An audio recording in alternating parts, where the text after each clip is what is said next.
Hello friends, so today's video is going to be a recent reads wrap up.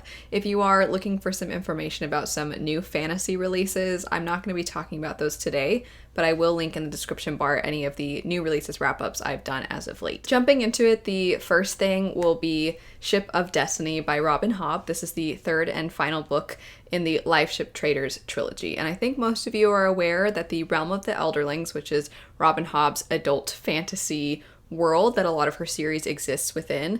This is the second series. You technically can read this one without reading the Farseer trilogy, and they are drastically different in how they are told. So even if you don't love Farseer, you can still give Liveship Traders a try, as they are quite different. In Farseer, you have one main perspective and it is first person point of view, and then in Liveships it feels much more like epic fantasy. It's a little bit less intimate because you are exploring a lot of different characters. More hands-on type of world building is going to be present, so there's a lot more to it, I would say. In Farseer, it's kind of, these are things going on in the background, but you're just mainly sticking to this one setting and this one character, whereas Liveships, you branch out a lot more. I read the first two books in the Farseer trilogy and then jumped into the Liveship Traders, and I was reading the third one while reading Liveship Traders, but ultimately I really didn't care for the way that this trilogy concluded, and it made me not want to continue on with Farseer, so I actually ended up DNFing the third book, Assassin's Quest. And this is, it would seem, very much the unpopular opinion. Most people really like Liveship Traders. They really like the way that everything wraps up, even if they don't like every single detail. For the most part, they enjoy the trilogy overall. And I really appreciated a lot of the intent that I think Robin Hobb had in writing Liveship Traders.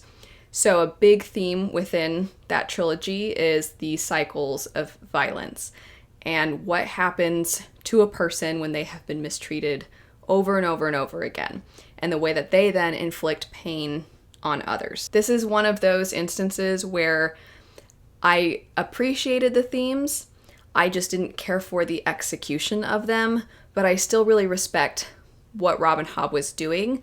And it's tough because I by no means think that these really, really heavy topics shouldn't exist within books, or that authors cross a line in trying to explore what turns a person into a monster, essentially.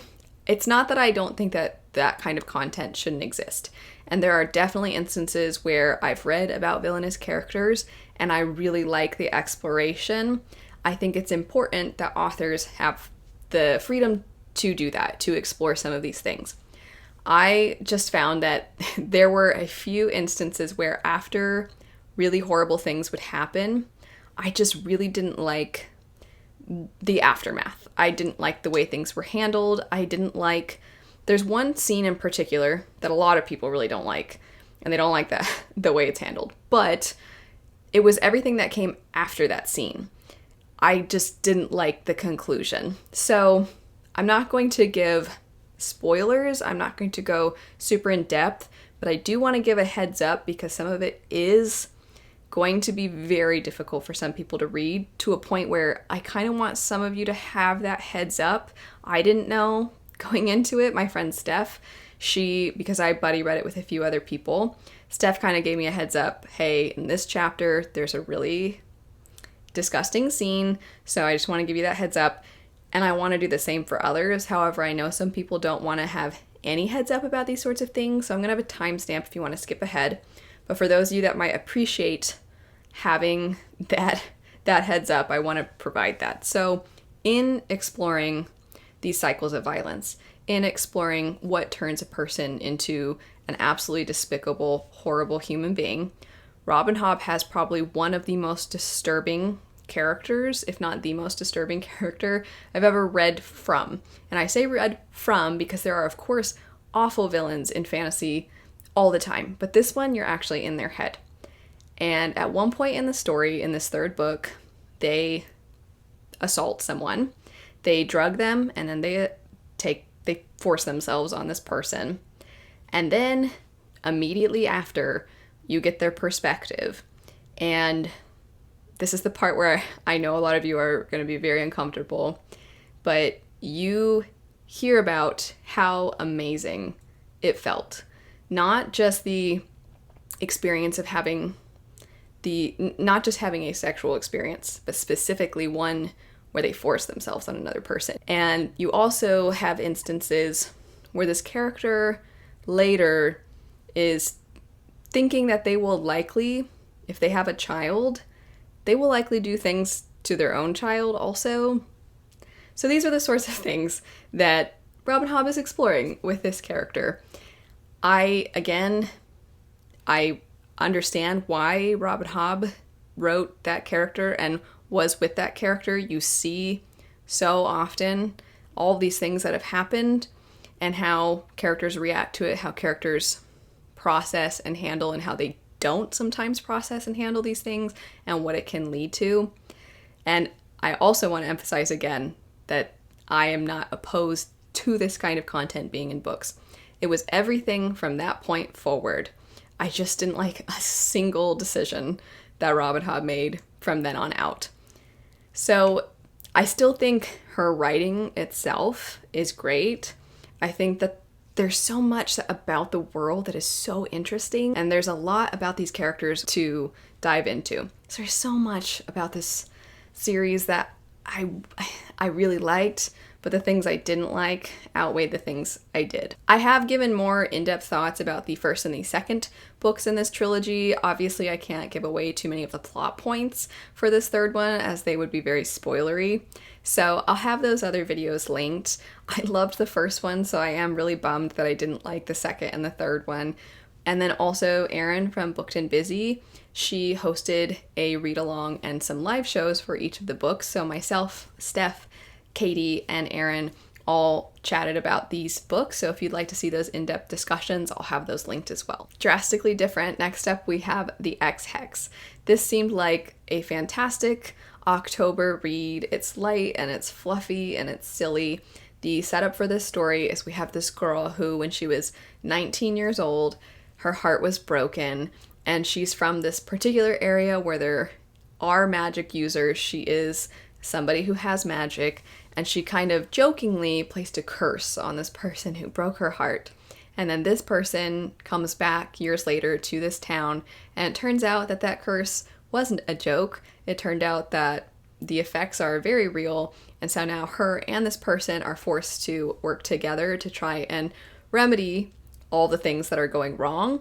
And in the process, you are seeing them kind of remembering why they fell in love with each other. It was okay. I appreciated that it was fun and silly, and it was just an easy, quick read. It was an entertaining thing to pick up and kind of a nice refresher from some of the heavier types of books.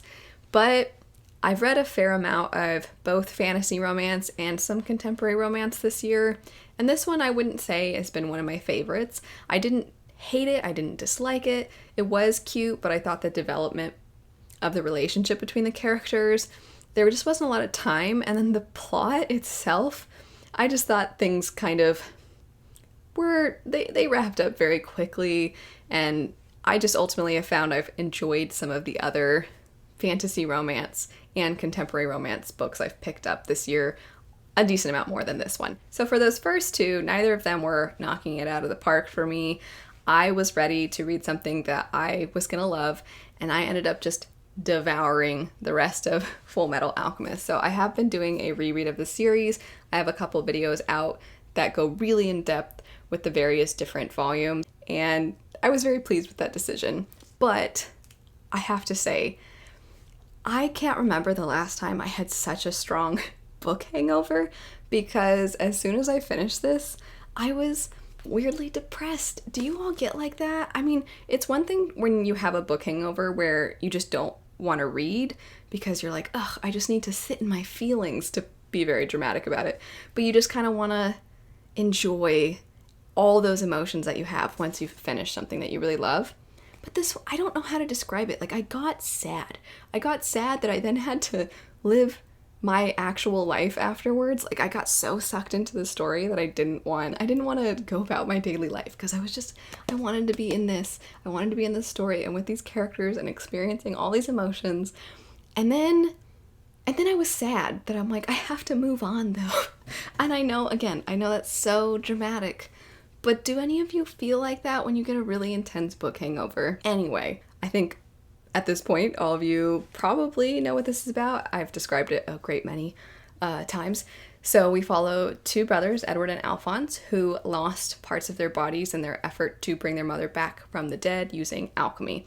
Edward specifically lost an arm and a leg. His brother lost his entire body and had to have his soul attached to a suit of armor. Now they are searching for the Philosopher's Stone to try and restore their bodies. That just barely scratches the surface. There's so much more to the story than that. I'm sure a lot of you also are aware that there's a fantastic anime. There's actually 2 animes. I have not watched one of them, but Fullmetal Alchemist Brotherhood very closely follows the manga, and I highly recommend it. It's great. But I would say that the manga itself is even funnier because Arakawa is just hilarious, and the ways in which she draws the characters, I just can't get enough of it. And the amount of emotional just gut punches throughout this series, it's so good. So it's just a bizarre, you'll have one panel where something absolutely absurd is happening or the way things are drawn is ridiculous, and then you'll have the consequences of war as another thing you're exploring, and you're like, oh my gosh, this is horrible and so incredibly tragic, and it just has everything. And it is so hard for me to find that perfect balance of campy and tragic, because sometimes when you have too much campiness, it just, the tragic moments, they just don't feel that sad because I almost can't take them seriously because of how ridiculous it is over here. And then sometimes when things are really, really sad, primarily, then when there's a campy moment, it just feels out of place. So it's really hard to find that balance. And Fullmetal is just perfect. It's perfect. I love it so much. If you are interested in checking out those in-depth videos, I'll have them linked. I plan to do more of them.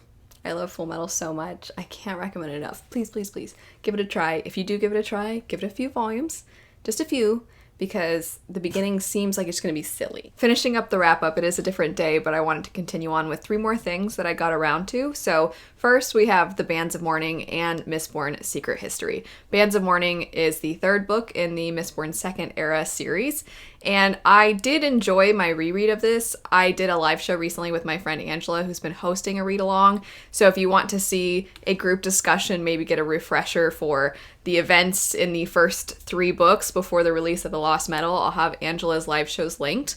But regardless, I did like Bands of Mourning, and I've had a lot of fun discussing all the ins and outs of the series, all the little details that are exciting, not just for tie-ins from First Era and small details for that series itself, but then of course, I'm sure everybody's probably tired of hearing it, but it is exciting to see the little things within Second Era that have to do with the overall Cosmere. So I know, broken record for Sanderson fans in general, but I fall into that camp too. I do really like all of the ways in which we're seeing details come to light a little more. Of the 3 Mistborn Era 2 books that are out, Shadows of Self has been my favorite. I think in the past, I wasn't necessarily able to pinpoint exactly which one I liked the most. They're so short, and I read them pretty quickly that they all kind of blended together. But rereading it now, I've found that Shadows of Self, the things that Mistborn Era 2 does really well, I think that that book in particular shines the most of the 3 books. It just has everything that I like about Era 2 at its best, I think. So for example, the setting itself, we're tying in the magic from Era 1, and then we're expanding on it in ways that I think are really creative, but then we're also seeing a lot of world building details about magic and how it's incorporated into society and how it's tied to the advancements in society and in technology and things like that, which I think is really cool to see.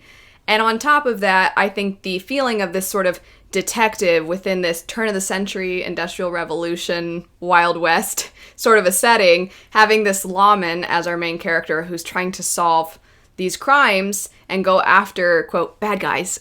I think Shadows of Self does it the best. So Bands of Mourning, it starts to expand, and I think it feels almost Indiana Jones-esque at certain points, which was really fun to see, and it's got that adventurous feel, which I think is also well suited for the characters in this in this series and the general tone, because there is a tonal shift between Era 1 and Era 2. So I think that adventurous feel and the way everybody comes together to go on this adventure is done well in Bands of Mourning. I just really liked Shadows of Self. I like the character work. I like the reveals. There's some cool twists in this one too, but I just feel like the twist in Shadows of Self is probably one of my favorite moments in the Cosmere in general. It's just such a great reveal. It's one of my favorite reveals, I guess is what I'm saying.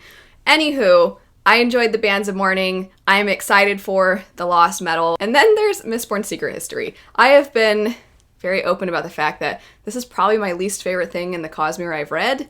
I have a very unpopular opinion. Most people love Mistborn Secret History. I can't say too much about it because it is very spoilery. So what I will say is just purely my feelings toward it, which is that I think that it takes the main character of that and it makes them a little bit too silly for my taste.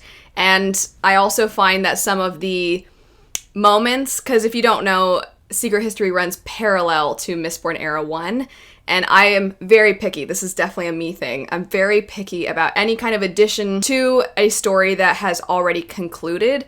And obviously, I love Mistborn Era 1. So then going back through and then seeing these events that parallel, that's already a hard sell for me. But on top of that, I didn't always love the idea that some of the things going on behind the scenes were potentially impacting our characters in Era 1. And there's also just some moments where we see characters from Era 1 that I don't like those scenes. So once again, falling into the broken record of Cosmere fans, I do like the Cosmere implications that we get out of Mistborn Secret History. I just, I like basically nothing else about it. But again, that's very unpopular. Most people love it. I'm excited for the Lost Metal. Now moving on to the last thing for this wrap-up. The last thing for the wrap-up is very different from all the other things I've talked about, and that would be A Wizard's Guide to Defensive Baking. I finally got around to reading this. I checked out some more T. Kingfisher from my local library, but they didn't have any physical copies of this one. But I did get the audiobook from Hoopla, and I really liked the narrator, first off, but this story was delightful. It is very much young adult, but I also could see this being a young adult book that a lot of adults really love.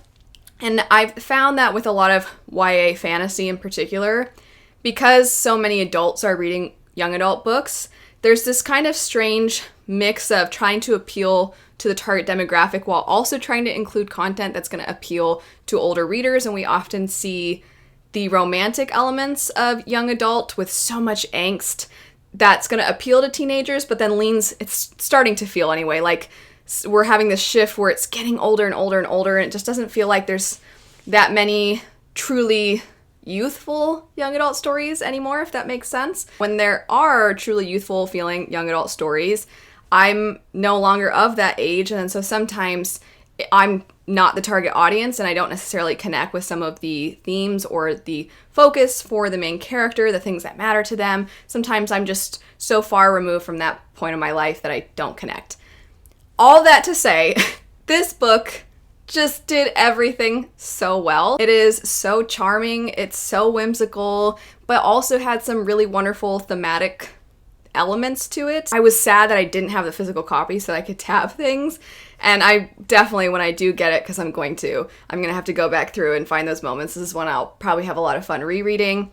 If you don't know what it's about, we follow this young girl who is working in a bakery. She works for her aunt and uncle. Her parents passed away, so they are her parental figures, and she has magic, and her magic has to do with being able to compel primarily dough. So she's very skilled at working in this bakery. The way that the magic works in this world is that if you have magic, it's usually very specific, and it does rely a lot on you compelling things to do whatever it is you're requesting. So in her case, she'll ask the dough, please don't burn, things like that, or please become very fluffy, and it's all, in her mind, very insignificant. She just doesn't think her power is very cool, but she immediately, at the opening of the book, there is a dead body in their bakery, and she gets swept up in this plot involving the city, an army, a duchess. There's just so many other things going on, and she's just this young 14-year-old girl who likes being a baker. This is my 4th T. Kingfisher book at this point. All the rest I've read so far have been adult, and I wasn't sure how her humor was going to transfer over to young adult. And Nettle and Bone is more, I think, for me, not like she wrote it for me. I just mean I fit more into the target audience. I loved the humor in that. I loved the themes that were explored. So even though I'm maybe not the target demographic, it's not that I liked this one more, but I love how much this could be for so many different people. It just feels like that new thing I'm going to point to most fantasy fans and be like, try this, it's so cozy and fun and cute and silly and heartwarming, and then there's also some really sad moments too. And the best way I can describe it is it kind of reminds me of Shrek. So obviously there's a lot of Disney movies, Pixar movies, things like that, where it's fun for kids, of course, but then there's certain jokes in there that the adults can appreciate too. And in this case, I feel like Shrek is an example of one that really has some jokes for the adults, but then it's, of course, lovely and fun for the kids too. And that's kind of how I felt about this one. That's it for some books I've gotten around to recently. Let me know your thoughts on these if you've read any of them. I hope you all have a lovely rest of your day. Thanks so much for watching, and I'll see you later. Bye.